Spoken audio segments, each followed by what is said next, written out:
नीरवता एवं धैर्य ठारू बड़ कौनसी गुण नहीं। नीरवता द्वारा सबु परिस्थिति को सामना करा जाई पारे एवं धैर्य द्वारा समस्त विपद को पारी करा जाई पारे। जीवनर प्रकृत आनंद नेबा पई अन्य उपरे निर्भर कर नहीं, बरं निज रास्ता रे निजे आगे चलो। जीवन रे आसुथिबा प्रत्येक दुख जंत्रणा को सह्यत करबा को हुए, हेले निज लोक जेतेबेले धोखा दियंदी नाना प्रकार छलना करंदी सेतेबेले जंत्रणा मान असह्य होई जाए। सरल विश्वासी सबुबेले कष्ट और जंत्रणा पाए, काहेकि ना से सबु सदस्य को आपणार भाबी विश्वास करिथाए। जेतेबेले जाए निजे कष्ट न पाइछ सेतेबेले जाए अन्यर कष्ट को अनुभव करि परिबो नाही।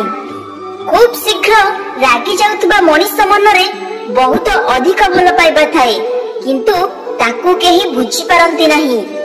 शिक्षित हेबार माने नुहे जे कोनोसी स्कूल कॉलेज रु पढ़ी बहुत नंबर रखी काहाकू प्रमाण देबा। प्रकृत शिक्षित हेबार अर्थ तो निज जीवन रे हमर कथा कहिबार शैली, हमर व्यवहार, हमर भाषा, हमर चिंताधारा केते मार्जित। किए हमको भल कहिले आमे भल होई जिबानी, कि किए हमको खराब कहिले आमे खराब होई जिबानी। आमे निजे जहा ताहा होई कि रहिबा। जीवन रे केबे भी काहाकू बाध्य करिबनी तुम सह रहिबा पई, कारण जाहाकू जिबार थिबो से जेकोसी उपाय रे चली जिवो, हेले जे सत्तरे तुम सह रहिबा को चाहुथिबो ताको बाध्य करिबा को पड़िबनी। बेले बेले एमिति लोक सह एते गभीर संपर्क होई जाए जे प्रति मुहूर्त रे किछि करिबा पूर्वरु ता कथा ही मने पड़े। राशिफल उपरे विश्वास न करी निजर कर्मफल उपरे विश्वास करंतु, काहेकि ना राशि तो राम और रावण रो मध्य गोटिए थिला, किंतु नियति सेमानक कर्म अनुसार ही फल प्रदान करिथिला। जेउठी तुमर सम्मान नाही सेठाकू जिबा तुमर उचित नुहे। जे किछि भी सुनिबा को प्रस्तुत नाही ताकू बुझाइबा उचित नुहे। जे सत्य उपरे रागे ताकू मनाइबा उचित नुहे। जीवन रे दुख तो निश्चित आसे, परिस्थिति को डरिबा उचित नुहे। जे समय अनुसार संपर्क को भूली जाए ताकू मने पकाइबा उचित नुहे। ऋतु परि जे संपर्क बदलाई दिए सेठारे संपर्क रखिबा भी उचित नुहे। ए दुनिया रे केही कहार नुहंती, समस्त केवल निजर आवश्यकता पूर्ण करिबा पई संपर्क गढ़िथांती। आवश्यक सरी गले भूली जांती। खाइबा जेते भल होई थाउ ना काहेकि जदि लुण न थाए से खाइबा बेकार।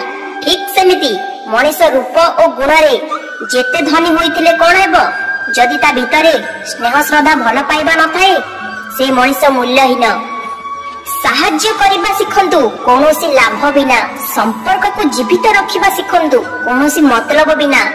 जीवन बंचिबा को सिखंतु कोनोसी देखाई हेबा बिना।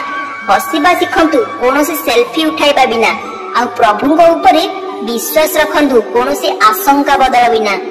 जेउ माने आपनଙ୍କୁ भल पांती नाही सेमानक कथा अजथा न भाबी जेउ माने आपनଙ୍କୁ भल पांती विश्वास करंती तांको सहित जीवन पथरे चालिबा को चेष्टा करंतु। देखिबे आपनଙ୍କ जीवनर स्वप्न को साकार करिबारे केबे भी असफल हेबे नाही। थरे भाबी देखंतु आपण माने निज चेहरा को नै आज जे गर्व करूछंती मरिबार 5 दिन परे आपनक सेही शरीर को पशु पक्षी मध्य छुईबा को घृणा करिवे। तेणु मनीष सहित मनीष भली व्यवहार करंतु। कहा मनरे अजथारे कष्ट दियंतु नहीं, काहेकि ना तुम परि भी तार गोटिए हृदय अछि। जदि एही भिडियोटी आपण माननकु भल लागि थाए भिडियोटी को लाइक करी चैनल को सब्सक्राइब करी रखंतु एवं एही परि नुवा नुवा वीडियो देखिबा पई आम चैनल सहित जोड़ी होई रहंतु। पुनर्बार देखा हेबो एक नूतन वीडियो माध्यम रे। से पर्यंत विदाय दियंतु। नमस्कार।